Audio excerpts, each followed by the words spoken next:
फौजी का सबसे बड़ा हथियार होता है सरप्राइज, और उसका सबसे अच्छा दोस्त होता है अंधेरा।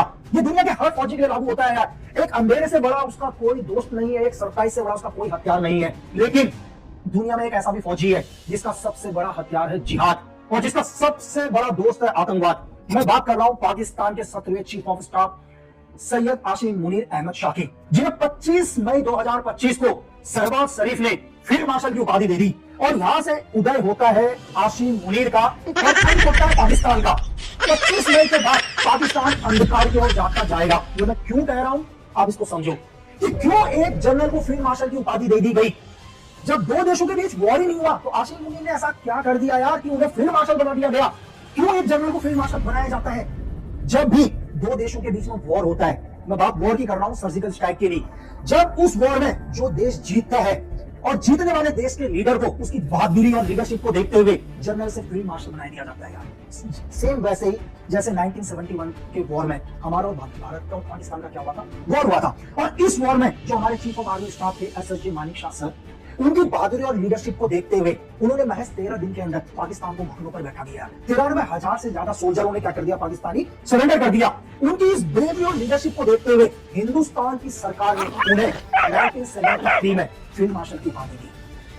और वो हिंदुस्तान के पहले फील्ड मार्शल रहे यार। उनसे पहले एक और जनरल थे हमारे देश के KM करिप्पा, जो हिंदुस्तान के पहले जनरल थे। इन्हें भी फील्ड मार्शल की उपाधि दी गई थी, लेकिन 1986 में, जबकि वो जनरल पहले के थे, लेकिन इन्हें फील्ड मार्शल की उपाधि बाद में दी गई थी। इन्होंने भी एक बहादुरी के कारनामे किए थे हमारे देश के लिए। जब पाकिस्तान ने कबाली के रूप में 1947 में कश्मीर को जीतने के लिए अटैक किया, तो KM करिप्पा की लीडरशिप थी इस सारे पाकिस्तानी कबालियों को हमारी भारतीय सरकार। अब हम आगे पाकिस्तान, लेकिन ऐसा क्या हुआ कि शहबाज गवर्नमेंट ने या शरीफ जी ने इन्हें फील्ड मार्शल बना दिया गया। तो आप सबको पता है कि सर्जिकल स्ट्राइक हुई हिंदुस्तान और पाकिस्तान के बीच। 7 मई 2025 को हमने पाकिस्तान के ऊपर सर्जिकल स्ट्राइक की।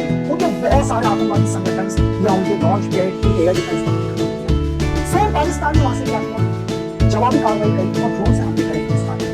लेकिन हम बात कर रहे हैं आसिम मुनीर, तो पाकिस्तान में थल सेना अध्यक्ष है। थल सेना मतलब पैदल सेना, मतलब पैदल सेना कहने का मतलब है कि पाकिस्तान की आर्मी तो बॉर्डर नहीं थी, हमारी भारतीय सेना भी बॉर्डर में थी, हमारी आर्मी ने बॉर्डर क्रॉस नहीं किया और पाकिस्तान की आर्मी ने बॉर्डर क्रॉस नहीं किया। जो भी चीजें चल रही थी वो रेड स्ट्राइक चल रही थी, क्या तो हमारी एयरफोर्स काम कर रही थी, क्या काम कर रहे थे। यानी उस हिसाब से तो पाकिस्तान के एयरफोर्स के चीफ को फील्ड मार्शल बनाना चाहिए था। लेकिन शहबाज शरीफ ने क्यों आसिम मुनीर को फील्ड मार्शल बना दिया गया, इसके पीछे की पूरी वजह मैं आपको बताऊंगा, आपको समझ में आ जाएगा क्यों आसिम मुनीर फील्ड मार्शल बने पाकिस्तान के, और पाकिस्तान का भविष्य अंधकार में जा चुका है। हम समझते हैं आसिम मुनीर पाकिस्तान की धरती के दूसरे ऐसे आर्मी ऑफिसर हैं जो फील्ड मार्शल बने। इससे पहले जो पाकिस्तान के फील्ड मार्शल बने थे उनका नाम था आमिर खान। 1958 में उन्होंने क्या किया, पाकिस्तान की तख्ता पलट कर दिया, वहां गवर्नमेंट गिरा दी। और आमिर खान ने जब गवर्नमेंट गिराई, जो वहां के प्रेसिडेंट बने, तो उन्होंने खुद को फील्ड मार्शल की उपाधि दे दी। ऐसा नहीं कि किसी गवर्नमेंट ने दी उनको, ठीक है, किसी को भी फील्ड मार्शल बनाने के लिए सरकार की मर्जी होती है, वहां सुप्रीम कोर्ट का ऑर्डर होता है, उसे फील्ड मार्शल बना दिया जाता है। लेकिन उन्होंने फील्ड मार्शल घोषित कर दिया। अब है क्या फील्ड मार्शल, क्यों आसिम मुनीर को फील्ड मार्शल बना दिया, क्या होगा इससे आसिम मुनीर को आगे फायदा?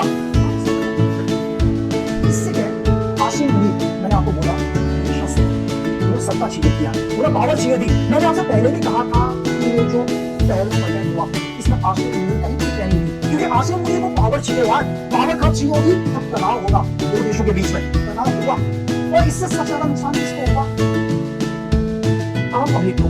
किसी को कोई नुकसान नहीं हुआ, हमारे फौजी शहीद हुए, इनोसेंट लोग मारे गए, लेकिन फायदा किसको हुआ, सिर्फ आसिम मुनीर को, क्योंकि आसिम मुनीर को एक जनरल से फील्ड मार्शल बना दिया गया। आसिम मुनीर ने कोई बहादुरी का कारनामा नहीं किया यार, कुछ भी नहीं, सेना तो मुंह पे नहीं हुई। लेकिन शहबाज शरीफ को लग गया कि बहुत जल्दी पाकिस्तान की धरती पर तख्ता पलट हो जाएगा। कैसे लगा, मैं आपको समझाता हूं। आसिम मुनीर 1986 बैच में इन्होंने पाकिस्तान की आर्मी के अंदर कमीशन लिया यार, जैसे हमारे आर्मी के अंदर लेते हैं, ठीक है।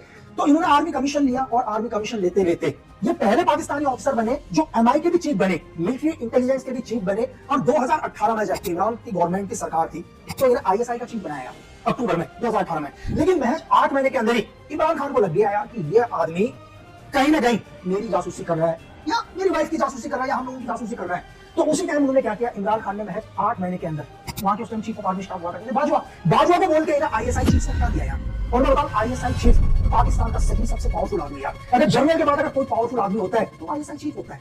यहाँ से आसिम मुनीर को बहुत आहत लगी यार। और आसिम मुनीर ने क्या कर दिया, इमरान खान से पर्सनली दुश्मनी ले ली। और आज में यही आसिम मुनीर है जिनकी वजह से इमरान खान जेल से बाहर नहीं आ रहे। और बहुत जल्दी आपको पता चलेगा कि यार इमरान खान जेल के अंदर ही अटैक में मारे गए। मतलब अटैक मतलब वो वाला अटैक नहीं यार, कोई बीमारी, हार्ट अटैक आ गया, कुछ भी आ गया, जेल से वो निकल नहीं पा रहे। लेकिन इसके पीछे क्या वजह होगी आपको आने वाले टाइम में पता चलेगा। लेकिन 29 नवंबर 2022 को इन्हीं आसिम मुनीर को पाकिस्तान के 17वां चीफ ऑफ आर्मी स्टाफ बनाया यार। मतलब जनरल, थल सेना का जनरल, यानी कि पाकिस्तान की धरती का सबसे पावरफुल आदमी। क्यों? क्योंकि पाकिस्तान की जो गवर्नमेंट को पूरा कंट्रोल करता है ना यार, वो आर्मी कंट्रोल करती है। बिल्कुल हमारे देश के जैसा नहीं है कि लोकतंत्र, पाकिस्तान में सिर्फ नाम मात्र लोकतंत्र है। ये मैं आपको अभी प्रूफ कर देता हूं। आप ये बताओ, क्या आपको इस दुनिया में अमेरिका के चीफ ऑफ आर्मी स्टाफ का नाम पता है? रशिया के चीफ ऑफ आर्मी स्टाफ का नाम पता है? चाइना के चीफ ऑफ आर्मी स्टाफ का नाम पता है? अरे बहुत सारे तो ऐसे लोग होंगे यार हमारे देश में जिन्हें हमारे चीफ ऑफ आर्मी स्टाफ का नाम नहीं पता। लेकिन आसिम मुनीर का नाम पूरी दुनिया जानती है, पूरा वर्ल्ड जानता है कि आसिम मुनीर पाकिस्तान के चीफ ऑफ आर्मी स्टाफ है। अब वहां के फील्ड मार्शल बन चुके हैं। तो एक समझो कि एक आदमी को पूरी दुनिया जानती है, उसकी लोकप्रियता को, उसकी पावर को। क्योंकि पाकिस्तान को पूरा का पूरा कौन चला रहा है? आसिम मुनीर चला रहा है। जो पाकिस्तान में अभी जो परवेज शरीफ की गवर्नमेंट है ना यार, उसको भी बनाया आसिम मुनीर नहीं है, वो सिर्फ एक कठपुतली है जो Pakistan chief of army staff के हिसाब से चल रही है, यानी कि आसिम मुनीर के हिसाब से चल रही है। और शहबाज शरीफ को ये अच्छे से पता है कि बहुत जल्दी पाकिस्तान में क्या हो जाएगा, पट्टा पलट हो जाएगा और आसिम मुनीर पाकिस्तान की गवर्नमेंट को गिरा देंगे और खुद ही क्या कर लेंगे, पूरा कंट्रोल। तो शहबाज शरीफ ने भी एक चीज किया यार। शहबाज शरीफ ने बोला यार कि भाई आसिम मुनीर को क्या चाहिए, पावर चाहिए ना, और ले लो पावर। लेकिन पावर कैसे मिलेगी? बोला सर हम आपको फील्ड मार्शल बना देते हैं, यानी कि आप आजीवन कभी भी रिटायर नहीं होंगे, आप पूरे जीवन भर आर्मी का हिस्सा रहोगे, आपकी वर्दी आप कभी नहीं खोलोगे आप, क्योंकि आप कभी रिटायर ही नहीं होंगे। तो एक जनरल और एक फील्ड मार्शल में क्या फर्क होता है? एक फील्ड मार्शल आजीवन कभी रिटायर नहीं होता यार, वो जब तक जीवित रहेगा वो फौज की वर्दी पहनेगा। यहां तक कि एक जनरल को 4 स्टार लागू होते हैं यार। वो दुनिया का कोई भी जनरल हो, चाहे हिंदुस्तान का हो, पाकिस्तान का हो, वर्ल्ड का कहीं भी हो, उनके कॉलम में 4 स्टार होते हैं, उनकी गाड़ी में 4 स्टार होते हैं यार, ये होते हैं जनरल। लेकिन एक फील्ड मार्शल को 5 स्टार होते हैं यार, उनकी गाड़ी के अंदर भी 5 स्टार होते हैं। और आपको पता है कि पाकिस्तान तो वैसे ही कंगाली में जा चुका है, तो ऐसा है नहीं उसके ऊपर। अब सोचो कि आसिम मुनीर को उन्हें 2-2 तनख्वाह देनी पड़ेगी। एक तो जनरल की जो रिटायर होंगे आसिम मुनीर, 2 साल के बाद रिटायर होंगे आसिम मुनीर, पेंशन तो देनी पड़ेगी, और फील्ड मार्शल की पूरी तनख्वाह देनी पड़ेगी यार। अब बाजवा का भी रिकॉर्ड टूटने वाला है। जिस बाजवा ने 13 अरब रुपए का घोटाला किया था, ये 1000 अरब का घोटाला करेंगे यार, क्योंकि बाजवा तो सिर्फ 3 साल के लिए जनरल थे, अब तो ये आजीवन जनरल बन चुके हैं यार, फील्ड मार्शल बन चुके हैं। तो पाकिस्तान आर्मी का पूरा कंट्रोल जीवन भर इनके पास रहेगा। अगर तख्ता ना भी पलट करें तो क्या ही फर्क पड़ता है यार। तो हम थोड़ा सा पाकिस्तान के इतिहास में पीछे चलते हैं। जब 1947 में हम आजाद हुए ना, सेम पाकिस्तान भी आजाद हुआ। और आज आपको पता है कि पाकिस्तान इस दुनिया में 4थे नंबर का आतंकवादी देश है यार। पाकिस्तान की जीडीपी खत्म हो चुकी है, बर्बाद हो चुका है पाकिस्तान, लेकिन पाकिस्तान की आर्मी इस दुनिया में सबसे अमीर है यार। इनसे ज्यादा पैसा दुनिया में किसी के पास नहीं है।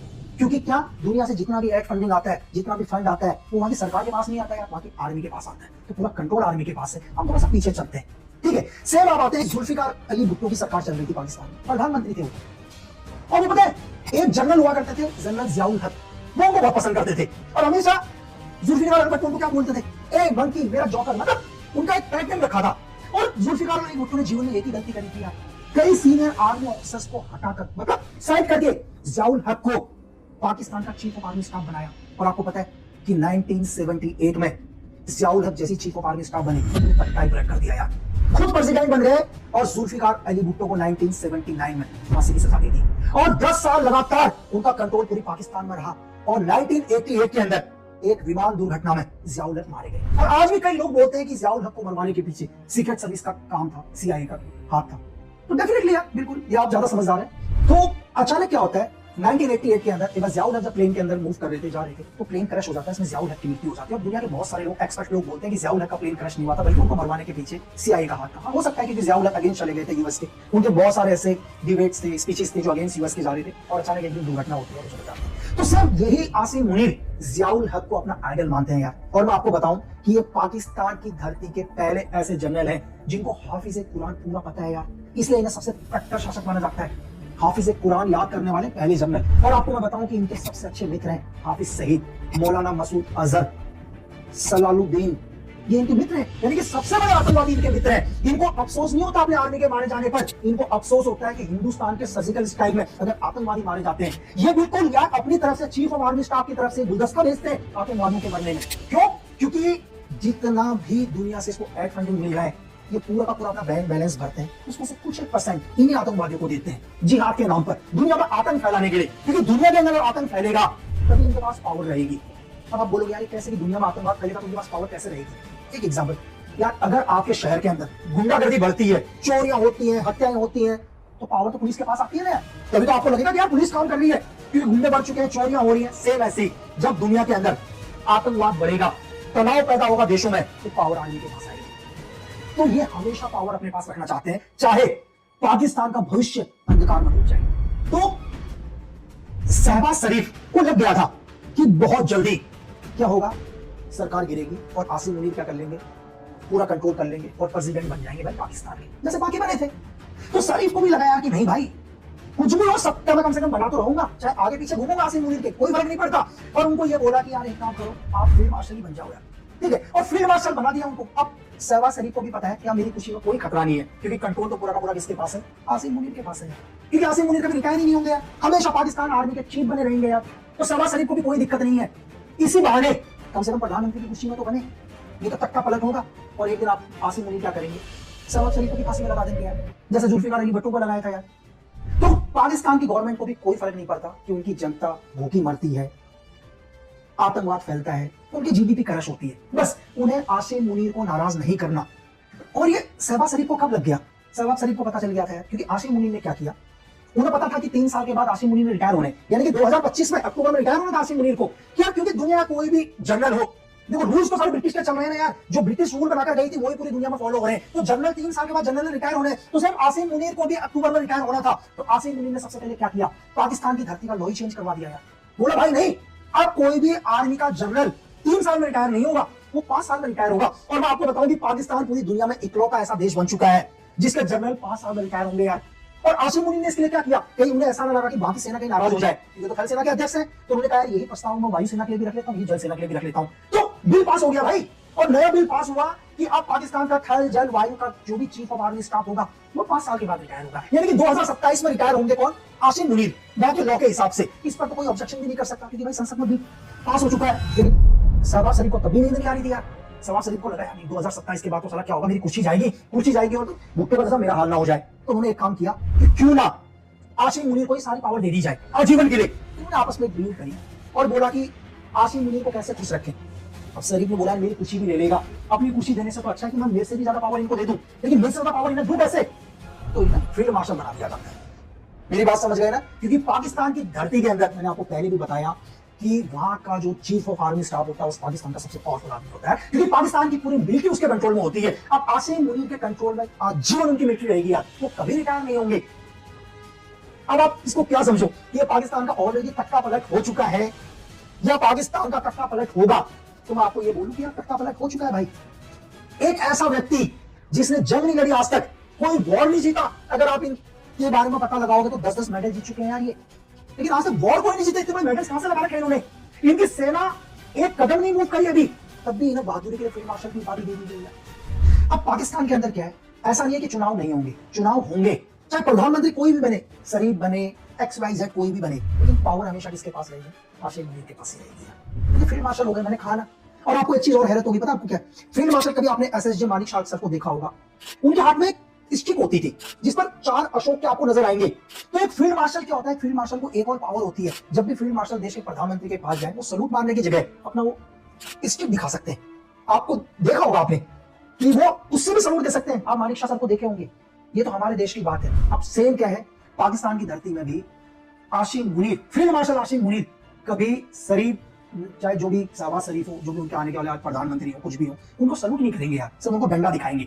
अब वो डंडा कैसे दिखाते हैं, ठीक है, वो रिस्पेक्ट के लिए डंडा दिखाते हैं, ये बोलते हैं कि ये डंडा मेरे हाथ में, ये आप लोग अच्छे से समझ रहे हैं। अब इससे आने वाले टाइम में क्या होगा, पाकिस्तान की धरती में और आतंकवाद फैलेगा और बेरोजगारी होगी, जगह जगह पर और धमाके होंगे पाकिस्तान के अंदर।